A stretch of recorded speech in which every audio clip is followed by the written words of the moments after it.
Spread love wherever you go. Let no one ever come to you without leaving happier. Mother Teresa. Welcome to the Guyana Dialogue. I'm your hostess, Shamisa Ali. Good evening to everyone joining us on Facebook and YouTube. Wishing everyone a relaxing weekend. Tonight, our discussion will be on Cricket Carnival, ecotourism, small business development, and grants. The Guyana Dialogue is being sponsored by a coordinating council of Guyanese based in the US, UK, Canada, Guyana, and the Caribbean. Funding support is by well known philanthropist Dave Narine from Dave West Indian Imports. Please welcome my moderator for tonight, Dr. Vishnu Bisram. Well, Our panelists are Dr. Ganga Ramdas and Mahindra Hariraj. Good evening and welcome, guys. How are you this evening? fine. Thank you, Shamisa. Looking Pleasure forward having to you here. this evening. Thank you very much, host Shamisa. Thank you, Shamisa. Thank you, everyone. Looking forward to the dialogue this evening. And good evening to everyone joining us.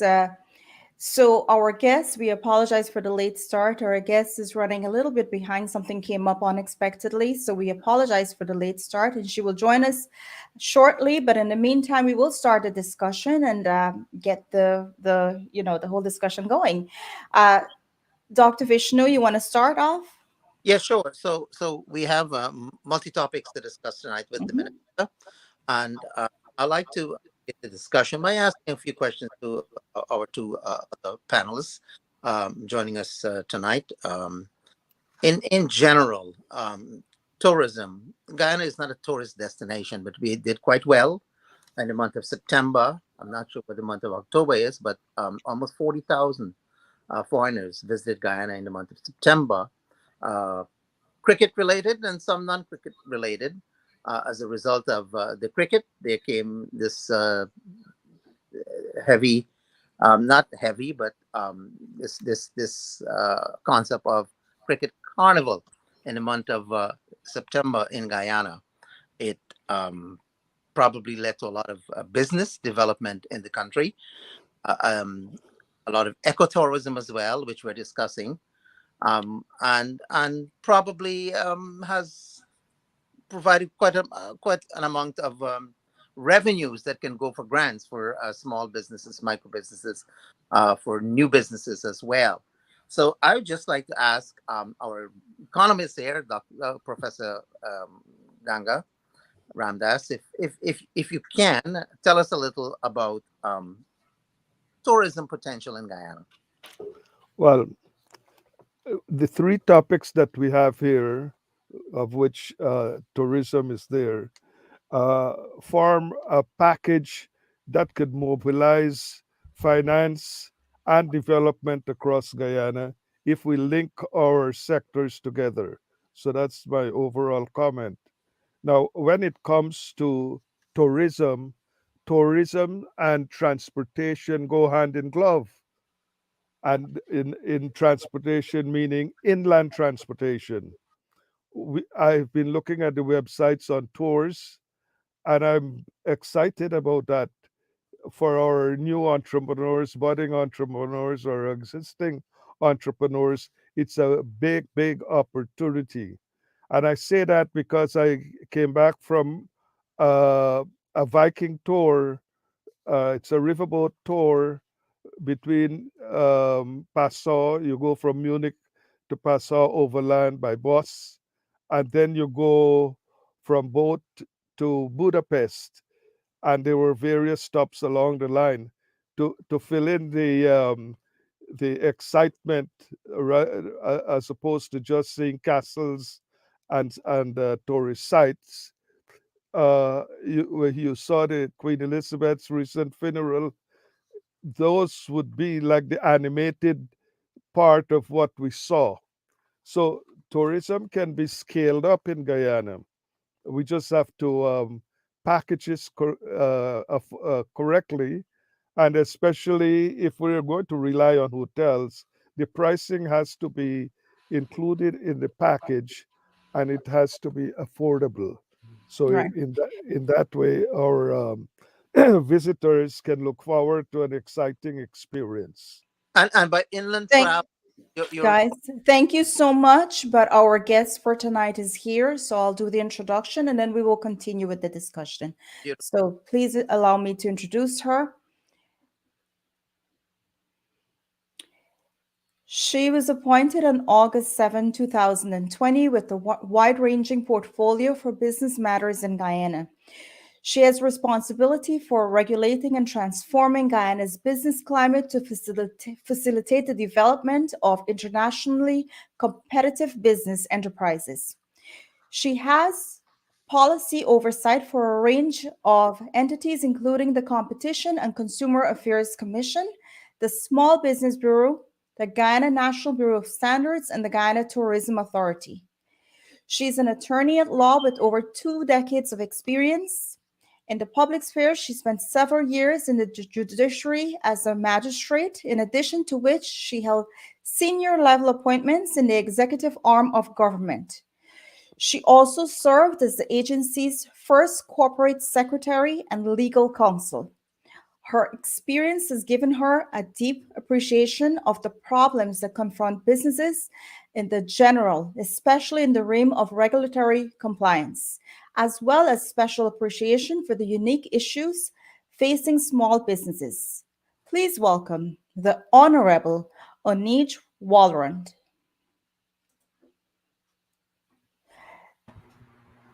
Thank Good you evening, very Minister, and it's a pleasure having you here this evening. much. Thank you very Dr. much for Vishnu, that kind introduction. Okay, so thank you, Minister Vishnu Bisram here. Let me begin. I was in Dubai earlier this year at the expo where you were, of course, at the opening. I'm not sure if you all, I know you made subsequent trips as well to, Yeah. and Guyana was quite a hit at the expo as based on my experience in moving around. Um, and I know you did there were subsequent expos where Guyana was present. So Guyana has had a lot of exposure overseas in tourism. For tourism, could you just update us right now what's being done to attract tourists to Guyana? I know in the month of September, I was just telling colleagues that we had over almost 40,000 visitors to Guyana. Yes. Once again, thank you very much to the host, Shaniza, and the panelists. Thank you very much for having me here. It's my distinct pleasure. Uh, so, Guyana, as you know, has been, all eyes have been turned to Guyana. And the we have been using that opportunity in tourism to sing, to tell people more about Guyana, to when the business traveler comes, for them to understand the richness and in our biodiversity and our ecotourism. We have already started to get international recognition. We've won several prizes and recognized internationally for best tourist ecotourism destination, first in class in terms of community-led tourism that is in our indigenous communities. Just today or yesterday, an article was released by um, we gained recognition as one of the top places to visit, 35 places to visit in 2023 and beyond. And so that has been this is in the National Geographic UK, that release was made, and Guyana once again made the top list of places to visit. And so that has been as a direct result of government's intervention and our declaration and vision for tourism being the pillar of one of the pillars of our economy. When oil and gas is long expended, when the gold is long gone, that we will still have we will have our tourism product. We will have tourism to continue to sustain the economy. Of course, other sectors like agriculture or food security and health, those are other sectors that we have placed priority on. But as we have said, as government, we're going to diversify our economy, and tourism is one of those strategic sectors. And so our approach, naturally, tourism has to be supported by one, connectivity. So people have to be able, when you tell them about the destination, they have to be able to come. And so being able to attract airlift, and one significant announcement that was made by British Airways has opened the doors for tourism. In fact, National Geographic mentioned in this article that British Airways is going to be flying directly to this destination, this exciting destination called Guyana, and they be going to be flying in March, and that helps our tourism product. And that intervention by British Airways was made directly by our president when we went to a conference that spoke. We went to a tourism roundtable when we met with Prince Charles, as he then was in the UK in earlier this year. And we met with several of the airlines, including British Airways, and those interventions are made. So it was made because we see tourism as our pillar. And as these interventions are made, and recently I was at Roots World in Los Angeles, where we once again interfaced with several airlines. It's to be able to bring airlift. And so we are trying to attract airlift from more of the European Union, airlift from as far as destinations as far as the Middle East, destinations in Africa. So all of that is to bring tourists to Guyana.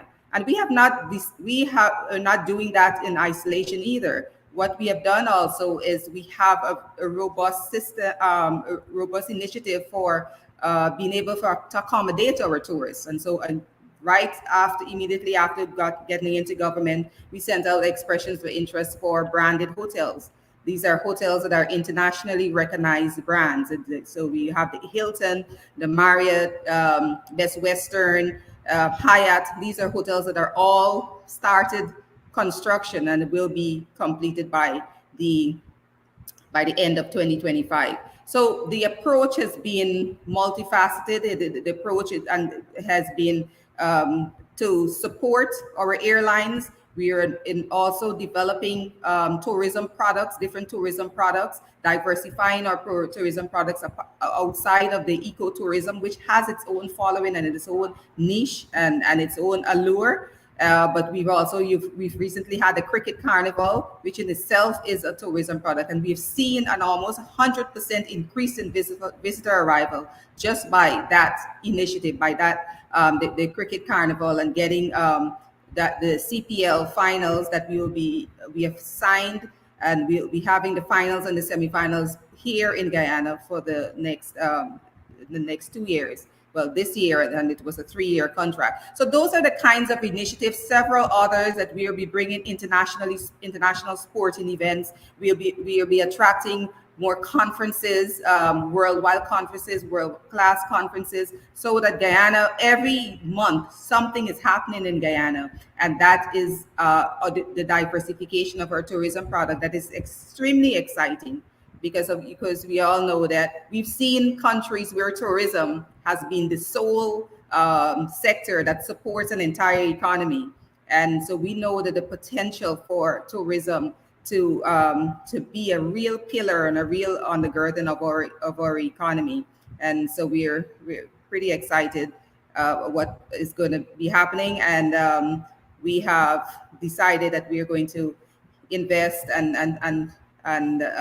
in tourism as a government, and in everything that supports tourism. Competition is very heavy in the Caribbean. You have Barbados, Antigua, and others Yeah. that are really real tourist nations. And they are promoting their products internationally in Guyana, in the US, in Canada, in the UK, taking out advertisements in the media and so forth. Is Guyana undertaking such So I'm glad you raised that, because the Guyana, we understand our product, and we understand that we are not in competition with our neighbors and with the the blue waters and the white sand. And we have had, in fact, we have signed the St. Barnabas Accord with Barbados, which for the tour this it cuts across several sectors. The accord that we signed with Barbados, but particularly with tourism, we have decided that we are going to twin our tourism product.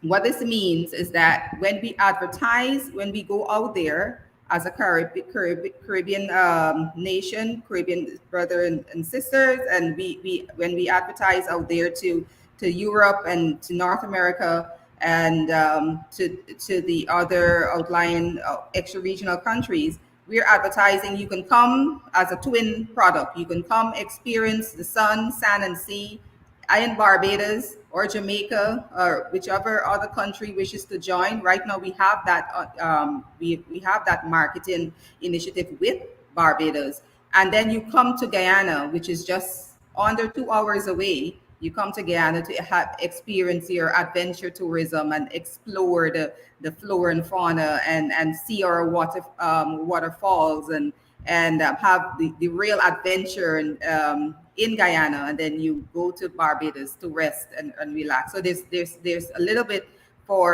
there's something for everyone, and we have started this successfully. We will continue to do so. When we at the Roots World in Las Vegas, we have spoken to some airline. This is Barbados and the Minister of Tourism for Barbados and myself. That Guyana and Barbados are going to be twinning their product and their tourism product. And we have even been talking about Guyana and Barbados having a single domestic space where tourists, when they come into Barbados, they don't necessarily have to do the one stop. They're able to enter into Guyana and vice versa. When you enter into Guyana, you enter into Barbados. So those are the kinds of talks we're having. So we're not in competition. We understand that we can complement each other, because not everybody wants to have people want to have some of the sun and sea and the things that Barbados offers, and those are beautiful, but they also want to experience the pristineness and our beauty and our flora, fauna, our many waterways and our waterfalls, and people want to come and experience that as well, and they can do both.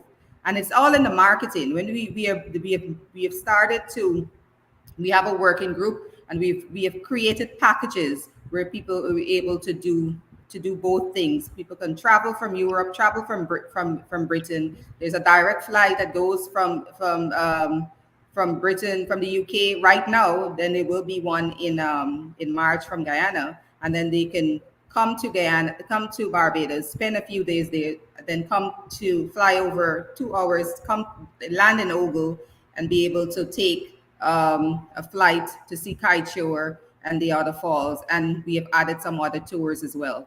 So and other countries have started to see that the cooperation that we've seen again, and we've seen St. Lucia, Jamaica.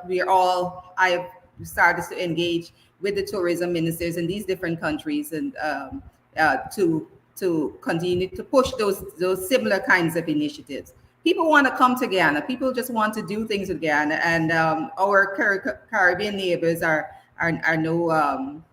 not accepted. So yes, complement each other. We are not in competition.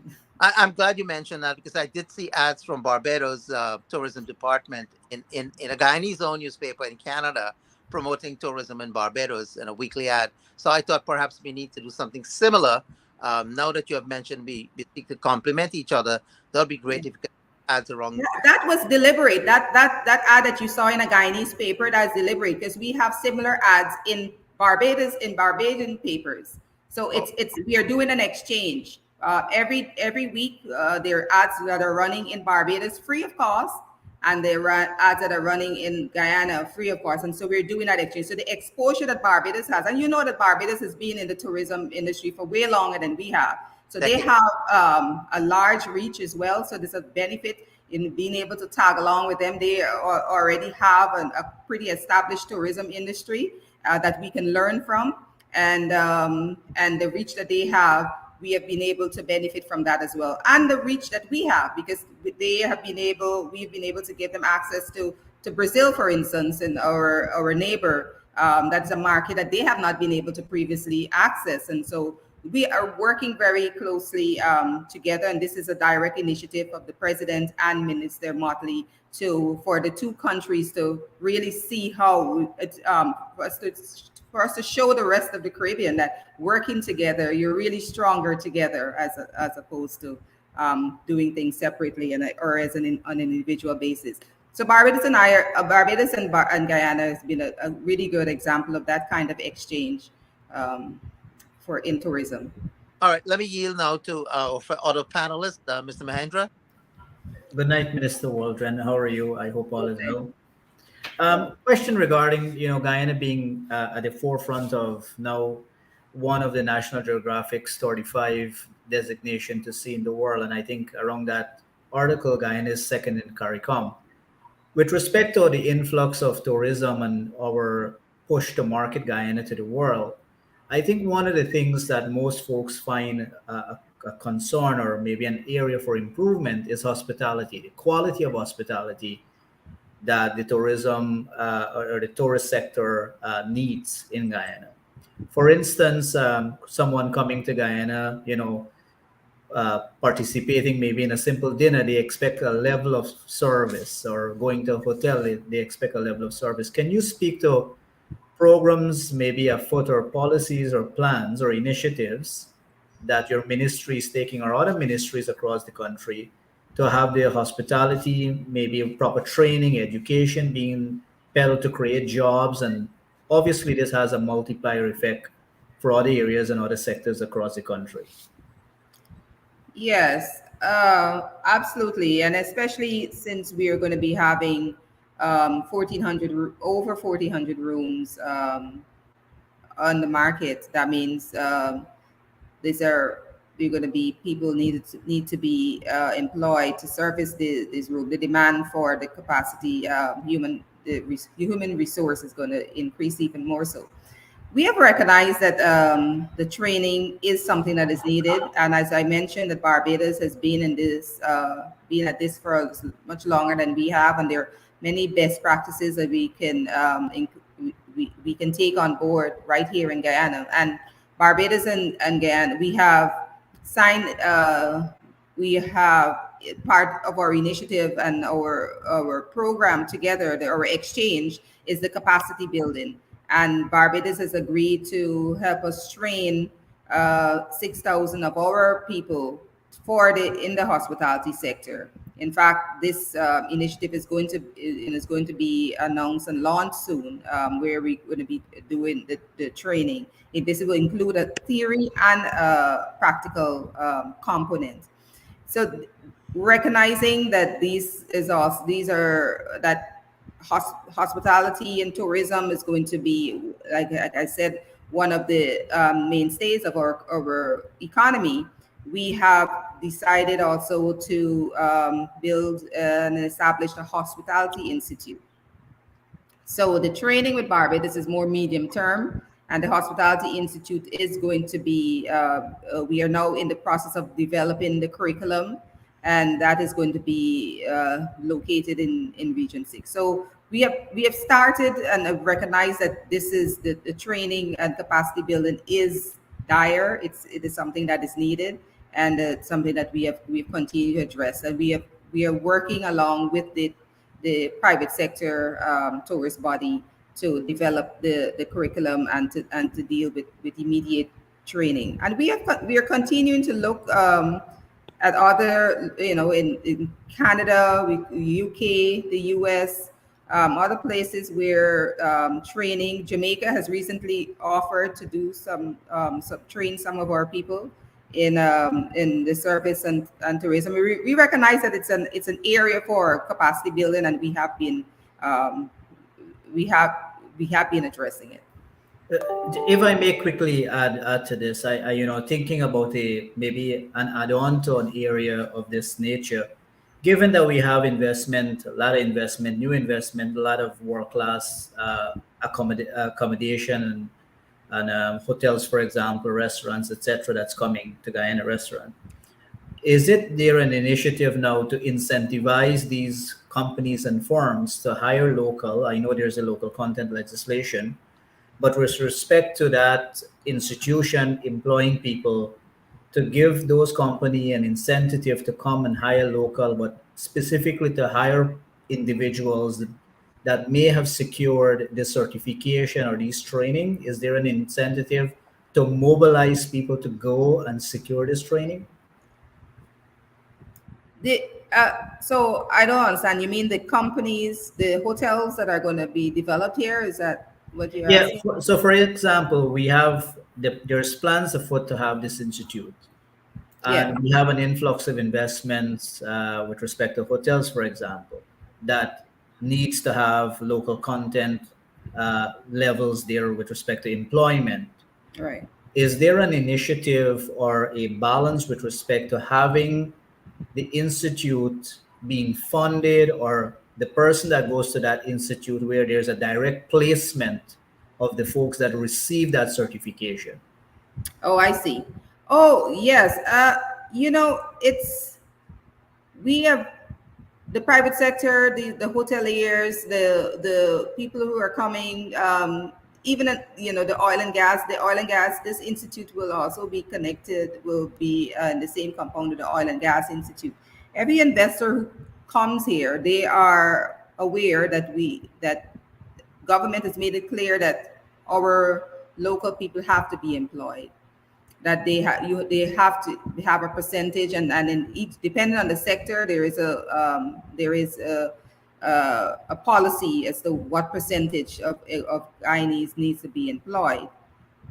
So the argument in the earlier days has been, well, okay, we are willing to employ the locals, but nobody is trained, nobody is thing, and so our answer to that is like, yes, here are the trained persons. We have government has built an institute out. We are training in in different sectors. I mean, I could speak about all the other different sectors that we've started training in machining and the oil and gas, but that is, we're speaking specifically about tourism right now, but across sectors in Guyana, we have started to increase and build the capacity, because to negate that argument that there are no Guyanese trained in the area for us to be for us to employ. And so tourism and hospitality is no less.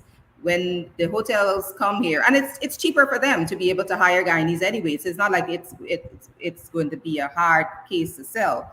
But indeed, our Guyana is changing the trajectory of Guyana, the industries that are opening up, the different job opportunities that are opening up. Our people will be left behind if we don't train them, if we don't build the capacity. And so in tourism, we are saying that we want more hotels coming, and they are coming. We want the services sector to be first in class. That is coming. And so we are training and preparing our young people and people who wish to change, they're more advanced in their careers and wish to change career. We are creating the environment and creating the space for them to be trained and for them to develop the capacity. And those are the people, yes, they will absolutely be given guaranteed employment in the sector, because the need is there in any event. Understand. If I may, since I maybe last question I have on this, would the government provide subsidy for them to secure the education and training in this institute? Would there be, like how the Ministry of Education has the goal program, would it be Yes. subsidized? Oh, yes, yes, yes, absolutely. Especially with yes, the short answer is yes. The Especially with the persons who are in the outlying regions and in the hospitality institute, there will be an accommodation portion segment where people are going to where the students are going to be able to be accommodated. But absolutely, the burden of this training will not all lie on the students. Yeah, government is offsetting a lot of that cost. Thank you. Dr. Gander? Yeah. Thank you, Minister Waldron. I think you did a fine job to explain the product packaging, and also the breakdown. Now, one area of concern is that we should keep an eye on the value added when we're dealing across countries like Barbados, Guyana. What what are the value added benefits for Guyana. um, the British Airways we would benefit from our initiative, but would most of the benefits go to British Airways as opposed to coming to Guyana? What percentage or what things values British Airways would be contributing to Guyana and also to Barbados? So that's an important factor in the value added. I did a riverboat tour, bus between Munich and Passau and then to Budapest. So that was quite an experience. And I'm looking at Guyana and its facilities and its layout, and I'm saying um, this could be another way to add value to these initiatives. So I took British Airways, I went to Munich, and so US benefited somewhat from that through landing fees and so on. So Guyana would have to structure its package at an affordable amount, and that's a very important factor because I saw in one of your articles the hotel pricing, which $400 a night was quite high. So the overall package would have to have value components that would compensate for that high hotel price because when the visitor comes, they're looking forward to different sites that they will go to. That's where the values are, not at the hotel. The hotel is the room and board. So they will value say, oh, I'm paying 400 for room and board for a night, and then I'm out all day. Uh, what value do I get? So the visitor value or the consumer value part has to be looked at carefully. Now, the other parts, if you link with cricket, that's the service. But we can also do a linking with the sector and with the community. If you take cricket as a service, somebody else is doing all of the arrangement, and we go, we attend and have a nice time and then enjoy everything.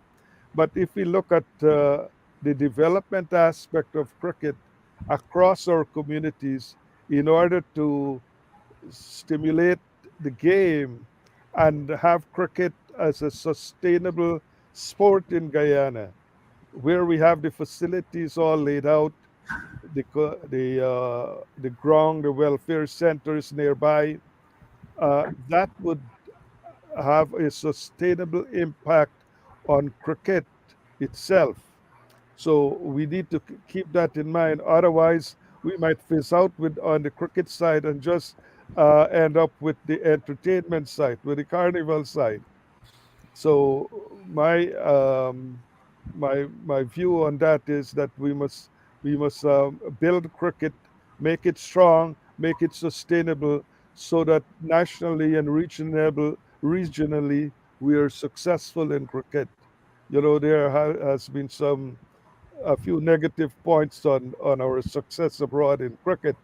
So we have to start to work on cricket itself to deliver that service so that visitors can enjoy that as much as they would enjoy a tourist site. Now, the other link, the other kind of sectoral link that we can have would be transportation.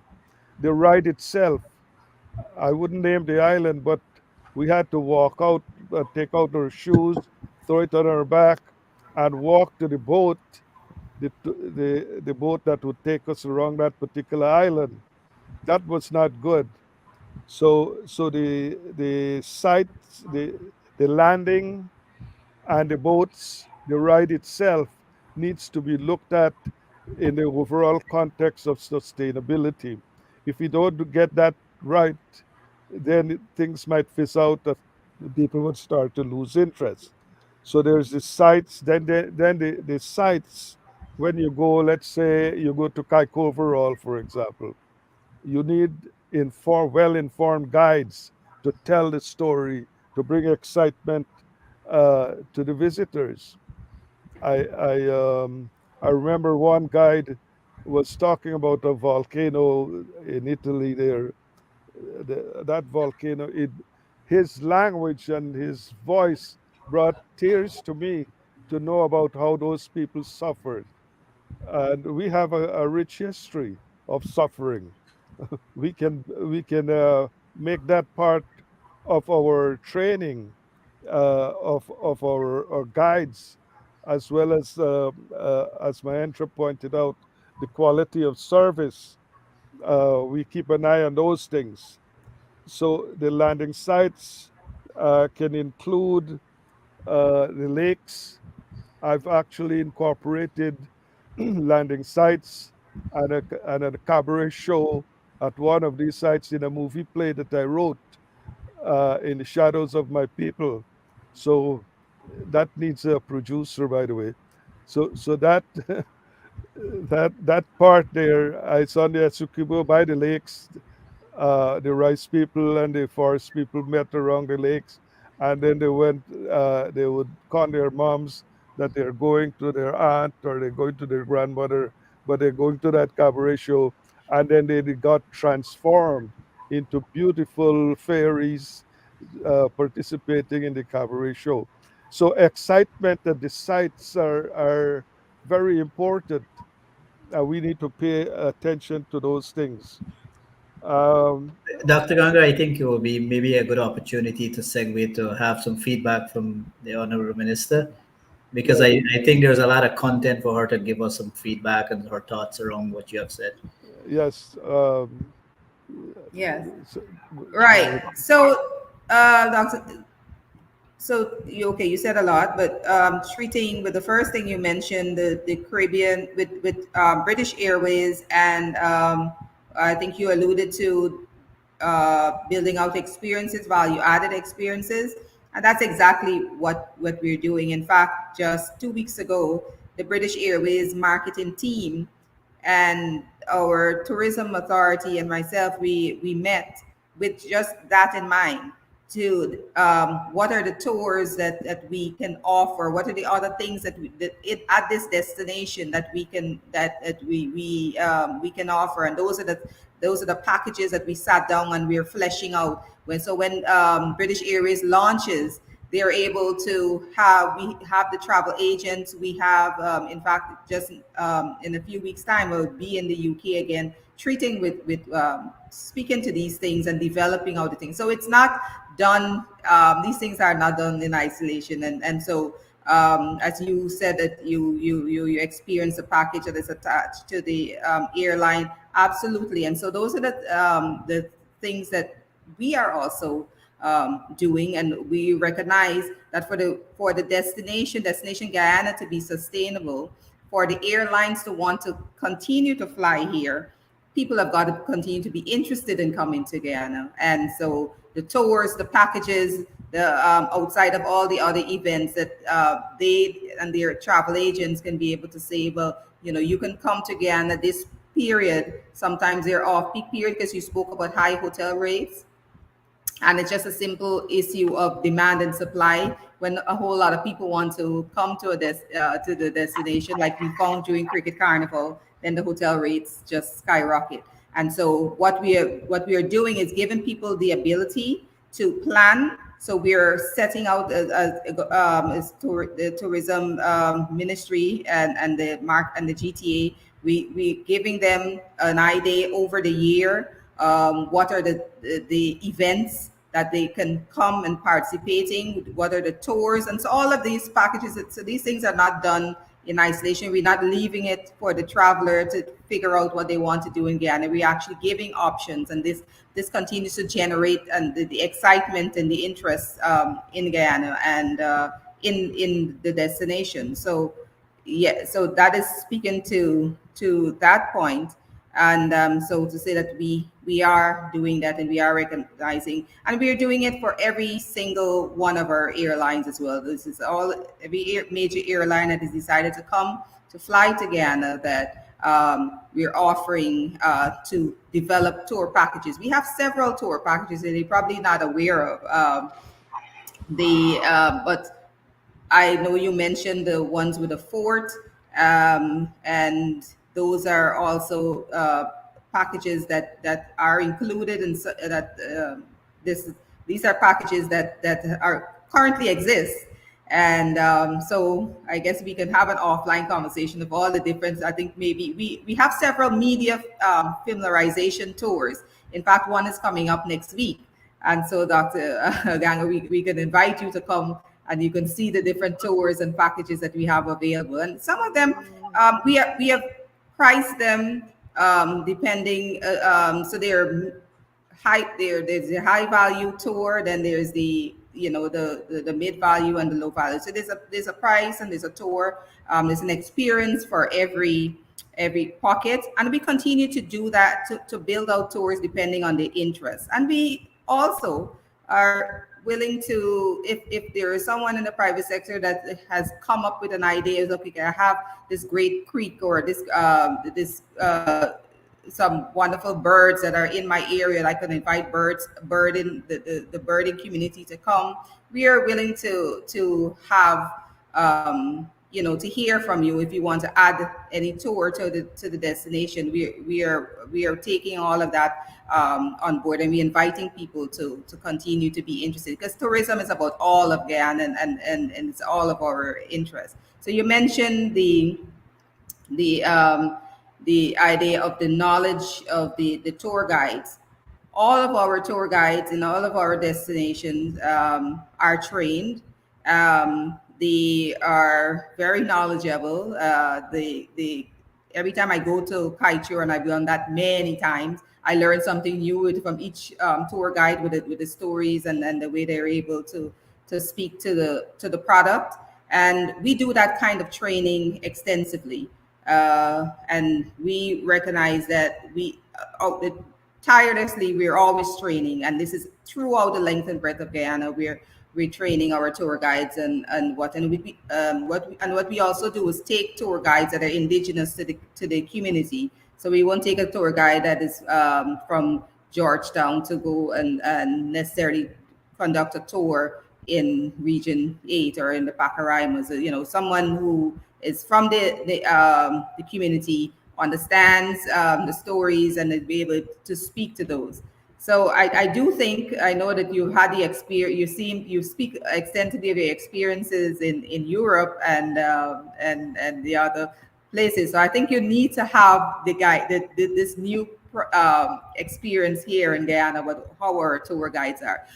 Is there room for improvement? Absolutely, and that is why we're here. That's why we're working so tirelessly to continue improving, because the experience can improve. Everything about our tourism product can improve, and we are working towards that. So continuing to build the capacity, to continue to add more experiences, continuing to elevate the experience as well, to make sure that when the people come, they have positive experience through at the time they come to the airport, get a taxi, go to their hotels. Everything about their interaction with Guyana, destination Guyana, should be positive. And so we're working on all of that as well. Some of these markets that you spoke about are very mature markets in tourism, and it's no excuse. I believe that we have already grown tremendously in our service and hospitality industry in Guyana, even though we've been at it for such a short time. The recognitions that we have gotten, the filming, and we have just had a 35-page spread in the National Geographic here in Guyana, and those kinds of and the filming and the filming industry, we've done work to attract filming to Guyana. That is another aspect of tourism. And so the kind of exposure that we are getting, we can't really pay for. And I think it speaks to a direct initiative and engagement and vision of a government that sees tourism as a real income earner for Guyana. So yes, we are doing and working on many fronts to improve the tourism experience. But there is a lot that I believe that you still are yet to experience that you don't know. But we are working at it, and when uh, we can have a conversation about which tours you want to experience. I have some suggestions for you. Yes, I must say your planning and your packaging are super fine. However, like this other country, well-known destination, the ports there, we had to from land, we had to wade through water to get to this boat. And I'm saying that when I look at some of the pictures and the experiences with the travel launches that we have, as well as the landing sites, the popular landing site, I think Parika was one of them. We need to upgrade these facilities to match up with what you're doing. Put it that way. And I Yes, think, yes, certainly. With you are right. Those ports and the porting facility. That in itself is an entire infrastructure development that is not cheap, nor is it easy. But absolutely, we recognize it. What as with everything, there has been priorities, in terms of investment and the ports, like you say, Parika Port, for it's not, it's that entire area, including the ports in Georgetown. We have a vision for total transformation of those areas with unrecognizable. So you're talking about hotels, boardwalks, the entire landscape being transformed. And so it's going to be a process, and I think, but I just to assure you that we recognize that it's going to that it's going to happen. That we see the need, just as the seawalls. People never thought that the seawalls could ever be transformed because so many attempts have been made at it. And now you go out there in the seawalls, right out where the new Pegasus is, you see that entire place being transformed into the boardwalk. So the work is being done. Maybe not as fast as we may like, perhaps, but maybe but I think a lot has been happening very fast, and some, the and these things we recognize, and they are being addressed. yes, the seawall is a good example of port upgrade, the third P. Oh, thank you, Dr. Ramdas. We will now move on to a few questions from our viewers. The first question, Minister Walrond, is from Hansraj Prasad. He's asking Minister Waldron, to my understanding, are you saying that in the near future there will be direct flights from UK to Guyana?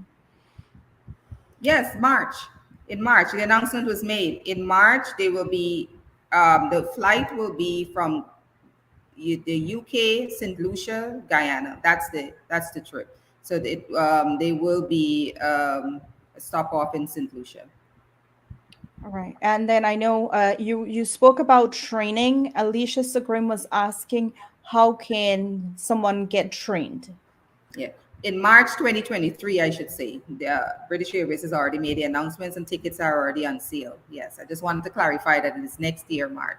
Uh, what are the arrangements made for the training?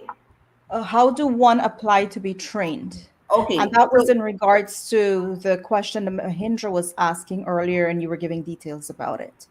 right. So that announcement will be made shortly. We are now tightening up, finalizing the plans with Barbados, and start to we will make that announcement very shortly. Okay.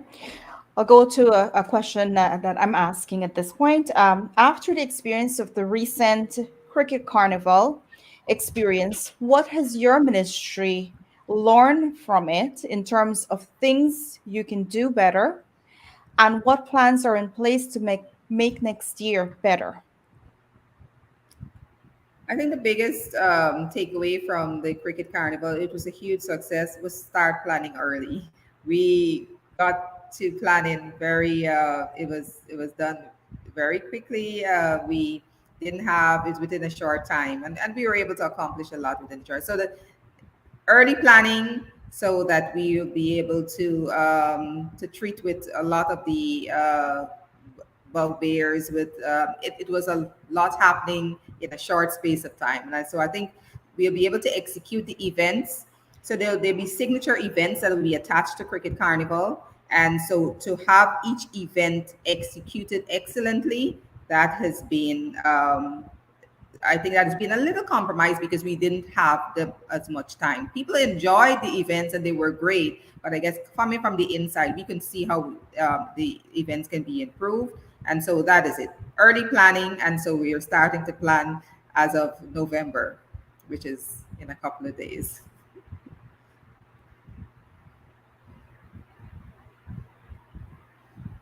Well, in regard to training, Minister Waldron, we expect to see some Guyanese air hostesses on the British Airways.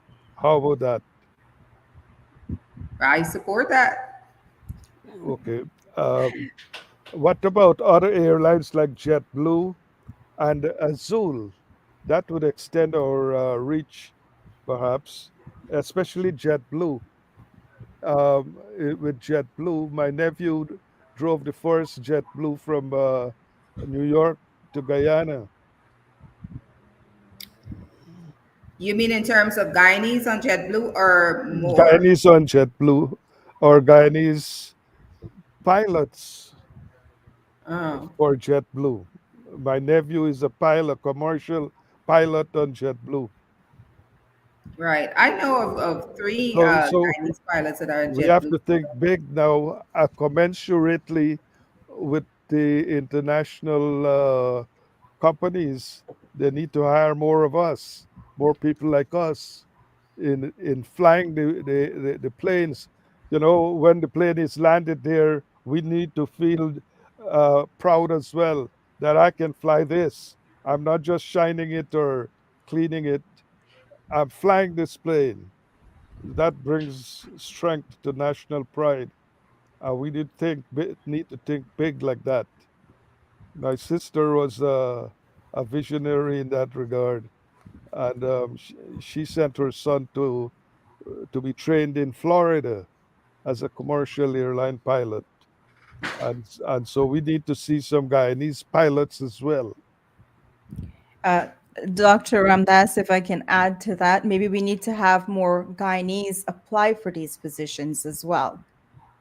Yeah, we just bring the awareness and have a campaign to recruit them to join and show them how they can uh, move from high school to college and in a technical college or institute, and then to be trained as pilots.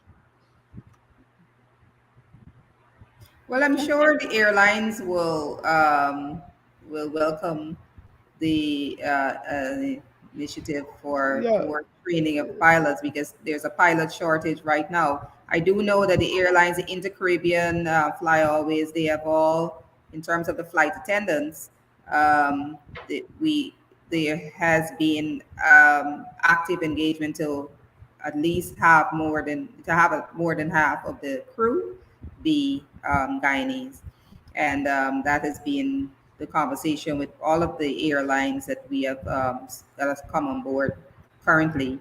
Piloting, I know, is a very technical uh, you in terms of training and your hours, and so it's not, I believe, not as easy as just being Guyanese. That there's a lot of there's a whole technical training component that comes with that. But certainly, I know that there's also, just coming out of Roots International, we spoke to many airlines.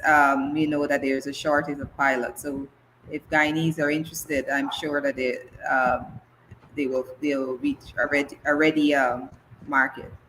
well, with all these opportunities, we need to start early. I was the director of a summer transportation program at Lincoln University, Dr. Pennsylvania. Ramdas, thank you so much. But at this point, we do have to wrap up. So I will ask Minister Walrond for her, um, her closing remarks before we do wrap up. Okay. Well, I I can say that that this is just the beginning of, like, all that you're seeing that is happening in Guyana, the trajectory that we are on with our economy, with the fastest growing economy in the hemisphere. Projected growth continues to be in double digits for next year, and so there is quite an exciting time and ride here in Guyana for investment. Guyana continues to be open for business, open for investment, particularly in tourism. We we will start to see pretty soon more international sporting events, international cultural events, um, large large conferences, or oil and gas conferences, and other food security conferences surrounding food and security that involve the Latin American and Caribbean. And what this all means is that the ordinary Guyanese, every Guyanese, will have an opportunity to benefit from this development in our hospital or tourism and hospitality sectors, from the taxi driver, the person who is catering, the hotel manager, and persons working in the hotels. It's all going to be beneficial. It's going to be in order to the benefit of every single Guyanese, and every these opportunities that we are creating in tourism is, once again, it's for the Guyanese or ordinary Guyanese citizen to take advantage of these opportunities. We found even in the cricket carnival, we started initiative for the bed and breakfast, where people can use a room or their bottom house and build it out in a way that is it's in a standard that is acceptable for visitors, and we certified at the Guyana Tourism Authority, and that is an alternative source of income for Guyanese.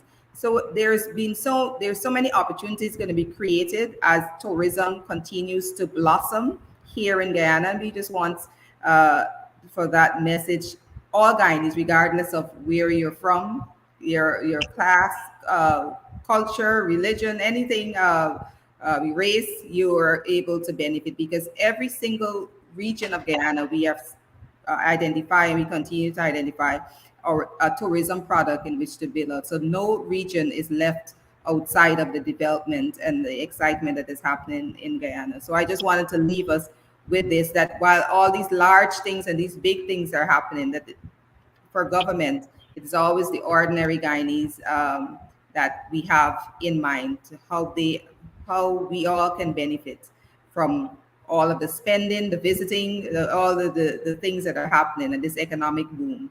And it's in our ordinary citizens that we have in mind. Wow, well said, like a true ambassador. Yes. Thank you so much. And to my entire panel and our moderator for tonight, Dr. Vishnu, thank you guys so much for being here. To our viewers, thank you for your kind comments. And to our minister, thank you so much for being here. A lot of information was shared tonight, and we truly appreciate you taking the time to be here. Until next time, this is the Guyana Dialogue. Have a pleasant evening, everyone. Okay, thank you again, Minister.